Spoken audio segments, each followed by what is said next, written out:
결혼한 지 올해로 15년 된 40대 아내. 요즘 그녀는 남편과의 결혼 생활을 계속해서 유지해야 하는지를 두고 심각한 고민에 빠졌습니다. 겉으로 보기에는 평범해 보인 남편.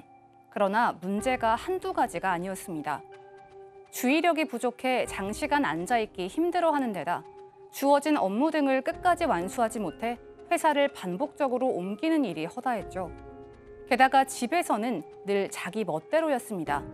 본인이 하고 싶은 것만 하고 가족을 돌보지도 않는 데다 무엇보다 아내에게 미안해할 줄도 모릅니다. 결국 아내의 간곡한 부탁으로 정신과 상담 중 남편이 주의력 결핍 장애가 있다는 걸 알았지만 남편은 치료를 거부합니다. 남편의 성격과 행동에 지쳐 더 이상 결혼 생활을 유지하고 싶지 않은 아내. 과연 그녀는 남편과 이혼할 수 있을까요? 네, 오늘 이 사건 상담실은 이제 남편과 결혼 생활을 계속 유지해야 할까 이 고민을 하고 있는 아내의 사연인데, 자, 결혼한 지는 한 15년 됐습니다. 네, 결혼한 지 15년이 된 40대 중년 부부입니다. 그런데 이제 처음에 결혼할 때로 돌아가 보면 연애를 한 8개월쯤 했어요. 근데 중매로 만났습니다. 그러다 보니까 남편의 성격 면면을 다 알지 못하고 일단 결혼 생활을 시작했다. 이 부인은 그렇게 이야기를 하고 있어요. 하지만 지금은 자녀가 둘이나 됩니다. 고등학생, 중학생, 남매를 두고 있고요. 그런데 평범해 보이지만 외견 안으로 들어가 보면 결혼 생활 내내 남편의 잦은 이직 때문에 이 부인은 굉장히 불안했다.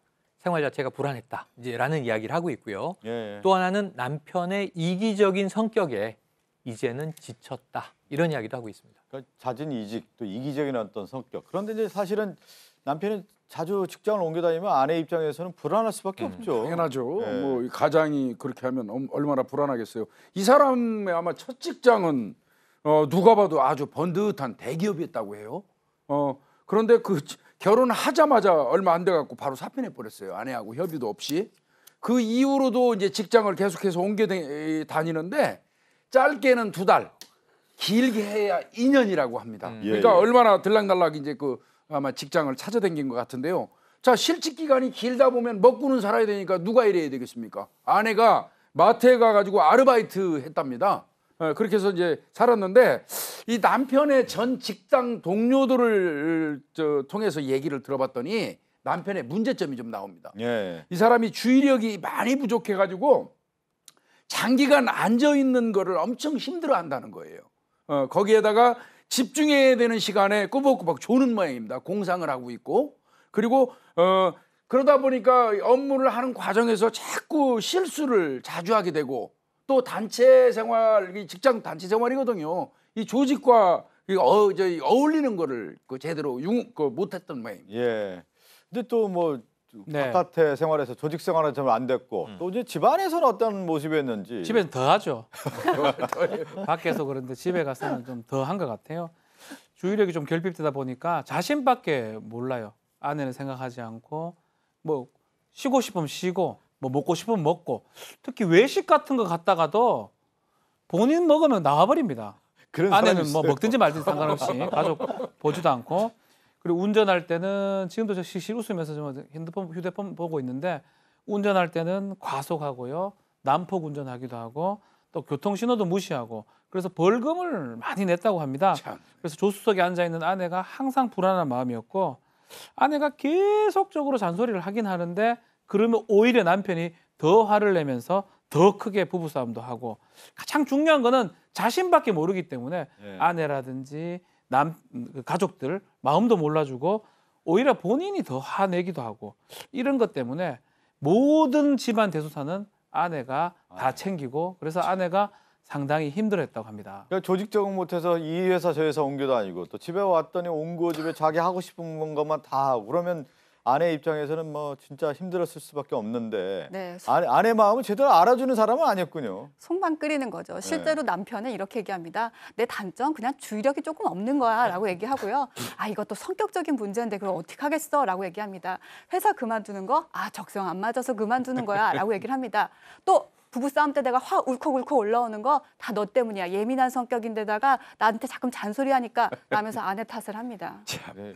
근데 아내 입장에서 이제 맞춰주면서 남편이 잘 하기를 바라면서 좀 성격도 좀 변화되기를 원하지 않았겠습니까? 그런데 전혀 사실 또 성격이 바뀌는 사람 없어요. 또 이게 안 되거든요. 참 안 돼요. 그런데 이 부인이 나름 노력을 전 했다고 보여져요. 네. 뭐냐면 아유 남편은 이런 사람 나하고 안 맞아 이혼해야지 이렇게 생각이 아니라 어떻게 하면 이 애들 아빠를 좀 잘 변화시켜 볼 수 있을까? 이게 어쩌면 뭐 이제 평강공주 바보 온달 얘기도 생각나는데요. 근데 이렇게 책을 보다 보니까 우리 남편하고 똑같네 이런 증상이 책에 나온 거예요. 예. 그래서 그럼 이건 병원 진단을 한번 받아봐야 되겠다. 그러면 치료법도 있지 않을까? 그래서 남편에게 병원에 한번 가보자. 그러니까 남편이 나를 아픈 사람 취급하느냐? 그게 또 기분 나쁜 거죠. 네. 완강히 거부합니다. 이걸 설득을 이렇게도 해보고 저렇게도 해보고 3년 만에 병원을 갔어요. 예. 정신과 의사가 딱 진단을 합니다. 이것은 이 바로 주의력 결핍 과잉 행동 장애다. 이거 정말 그 어릴 때 자라나는 남아들 데리고 있는 엄마들은 정말 많이 하는 얘기죠. 예. ADHD 맞아요. 이거다 이렇게 얘기를 하는 거예요. 성인도 이게 있었나? 근데 남편이 이게 나온 거예요. 예. 근데 다행인 점이 있습니다. 의사가 이거 약물 좀 드시고 그리고 인지행동 치료를 하면 완치될 수 있습니다. 예. 그럼 이 부인은 또 이게 뭔가 한 줄기 빛이 보였잖아요. 근데 남편은 의사 말을 어떻게 믿느냐? 나 병원 안 다닐 거다. 이 정도 되니까 이 부인은 더 이상 내가 할 수 있는 게 없잖아요. 이제 이혼을 고민하기 시작합니다. 지금 화면에 지금 병원에서 딱 주의력 결핍인데 네. 나왔네요. 제 주변에도 주의력 결핍 있는 사람이 있어요. 같이 식사하다 보면 정신이 없어요. 얘기하다 보면 막 일어났다 했다 휴대전화 했다가 막 혼자서, 왔다 갔다 하고 막 다른 얘기 했다 이렇게 돌아오는 사람이 있는데 그럴 경우는 상당히 좀 대응하기가 좀 쉽지 않은데 아내가 이제 얼마나 고민이 됐으면 저희에게 또 호소력 있게 질문을 해왔겠습니까? 이제 아내의 어떤 궁금증 저희가 정리를 해봤는데 좀 하나하나 좀 설명을 하면서 말씀드리도록 하겠습니다. 첫 번째는요. 매사에 산만하고 치료까지 좀 거부한 남편인데 지금에 와서는 좀 이혼을 하고 싶은데 이혼 사유가 될까요? 라는 질문이고요. 일단 우리 이제 법적으로 정해 하나 더 좀 정리를 해볼게요. 이혼이 안 되면 치료나 개선을 위해서 법적으로 강제할 만한 방법이 있을까요? 근데 양지열 변호사가 지금 급해요. 지금 설명해야 됩니다. 왜냐하면 주의력 결핍 빨리 고쳐야 됩니다. 지금. ADHD요. 근데 이게 이혼 사유 6가지로 정해지는 중에는 딱 들어맞는 건 없는데 네. 기타 중대한 사유라는 게 항상 문제가 되잖아요. 이렇게 어떤 뭔가 뭐 정신질환도 질환이니까 병이라고 하는 부분도 그럼 이혼 사유가 될 수 있을까라고 따져봤을 때 어지간해서는 사실 안 돼요. 이게 결혼이라고 하는 게 참 어찌 보면 참 무서운 게 법적으로는 오히려 병이 있으면 이게 다른 배우자가 그 병이 낫도록 도와줘야 된다. 그런 네. 책임이 있는 거지.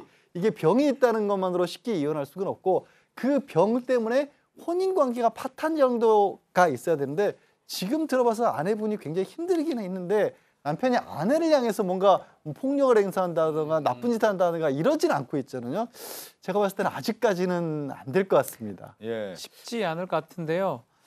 이 혼인을 지속할 수 없는 중대한 사유에 해당하기는 좀 어려워 보이긴 합니다. 그렇지만 지금 너무나 멋대로 지금 행동을 하잖아요. 그리고 치료의 어떤 여지도 분명히 있는데 그것도 거부하고 있는 부분이 아내 입장에서는 그래도 뭐 이혼 청구는 좀 할 수는 있지 않을까. 그게 받아들이시거나 뭐 그거는 제가 장담은 할 수는 좀 없지만 우리 판례상으로는 그래도 남편이 계속 거부하면서 아마 윽박도 지를 겁니다. 소리도 지르고 뭐 그런 어떤 다른 또 사유가 있다 그러면 그래도 청구는 가능하지 않을까 생각도 듭니다. 그러니까 이혼 요구는 좀 가능할 수 있을 것 같은데요. 뭐냐면 아내가 충분히 이렇게 노력을 해왔고 또 하나는 뭐 치료도 이제 거부하고 또 그 순간에 어떤 뭐 남편의 어떤 과잉 행동이라는 게 분명히 있지 않겠습니까? 그러다 보면 이혼 청구가 가능하지 않겠느냐. 조심스럽게 또 얘기할 수도 있겠네요. 그러니까 이런 거예요. 그러니까 뭐 병이라고 했을 때 예. 아내에게도 돌봐야 될 의무가 있다고 했지만 또 남편도 배우자이기 때문에 예. 협력해야 될 의무도 있거든요. 그러면 이게 문제가 있었을 때 이거를 극복하기 위해서 같이 노력을 했느냐 안 했느냐도 재판장에서 중요하게 따져지기 때문에 그런 부분을 좀 강조를 한다라면 뭐 다퉈볼 수 있는 여지는 있습니다. 다퉈볼 수 있고 아내는 지금 이번에 이제 확실하게 마음을 먹은 것 같아요. 협의 이혼만 된다면 재산 분할도 그렇고 유자료 다 포기한다.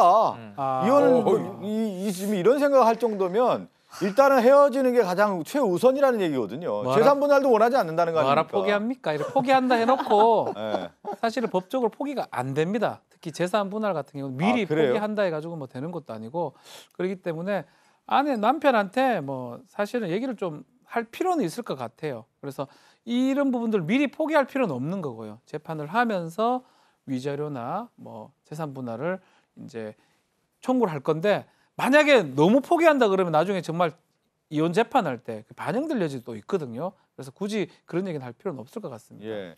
그러니까 지금 박지원 변호사 얘기 들어보면 이혼을 했을 경우에 이제 재산 분할이라고 하는 것이 내가 포기한다고 되는 게 미리는 아니다. 할 수가 없습니다. 거예요? 각서를 쓴다 해도 그 예. 의미가 전혀 없습니다. 이혼했을 경우에는 당연히 재산 분할을 하는 거고요. 새롭게 포기했다가도 예. 이혼 청구를 하거나 이혼한 후에 예. 일정 2년이나 일정 기간 내에 재산 분할 청구도 가능합니다. 포기 자체가 불가능하고. 아니야, 그러니까 이런 거예요. 예. 협의 이혼을 하면 예. 포기할 수 있어요, 당연히. 협의 이혼으로 아, 끝나면. 예, 예. 근데 근데 협의 이혼하는 과정에서 설령 내가 포기하겠다고 얘기를 하더라도 나중에 재판상 이혼으로 넘어가면 아. 협의를 못해서 재판을 하게 되면 그때는 협의할 때 했었던 얘기는 의미가 없다라는 겁니다. 아, 그렇군요. 그러니까 협의할 때 자체는 그 포기 협의 가능하죠. 이혼으로 딱 결정 났을 경우에는 협의 이혼 결정 났을 때는 재산 분할을 포기할 수도 있는 그럼요. 건데 네. 재판상으로 넘어갔을 때는 다시 그 부분이 원점으로 돌아가서 원점으로 다시 간다 따지는 의미가 겁니다. 없다라는 얘기인데.